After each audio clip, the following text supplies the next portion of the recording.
চোখে পুরু চশমা আর গায়ে সবসময় একটা লাল পাড়ের সাদা শাড়ি।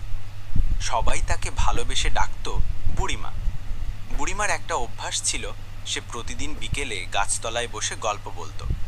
গাঁয়ের ছেলেমেয়েরা স্কুল ছুটির পর দৌড়ে এসে তার পায়ের কাছে বসতো। বুড়িমার গল্প ছিল এক একটা জাদুর মতো, যেখানে থাকতো রাজা রানী, ভূত, পেতনি, বাঘসিংহ, আবার থাকতো মজার মজার কাণ্ড। কিন্তু বুড়িমার কাছে একটা ঝোলা ছিল, সেই ঝোলা নিয়ে গায়ে হাজারো জল্পনা।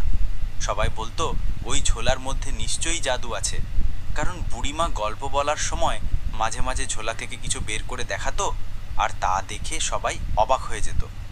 একদিন বিকেলে গায়ের কয়েকজন দুষ্টু ছেলে ঠিক করলো আজ তারা বুড়িমার ঝোলার রহস্য ভেদ করবেই। চুরি করার ফন্দি।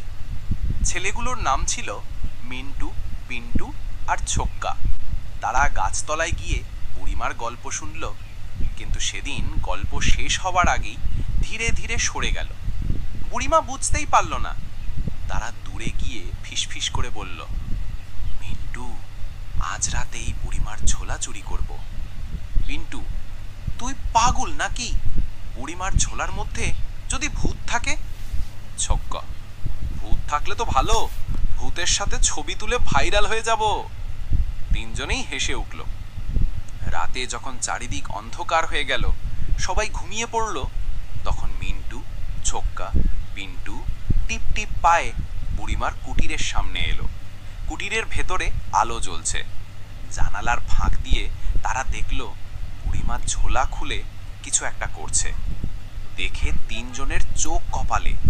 ঝোলার ভেতর থেকে বের হলো একটা ছোট্ট লাল আলো ঝলমল করা বল। বলটা হাতে নিয়ে বুড়িমা বলছে, আজকের গল্পের জাদু তৈরি হয়ে গেছে। তিনজনের বুক ধড়ফড় শুরু হয়ে গেল। ঝোলার ভেতরের রহস্য। তারা অপেক্ষা করলো বুড়িমা ঘুমোবে। রাত গভীর হলে তারা আস্তে করে জানালা দিয়ে ভেতরে ঢুকে ঝোলা নিয়ে পালিয়ে গেল। গাছতলায় এসে ঝোলা খুলতেই থাপাস, ঝোলার ভেতর থেকে একটা কালো বিড়াল লাফিয়ে বের হলো।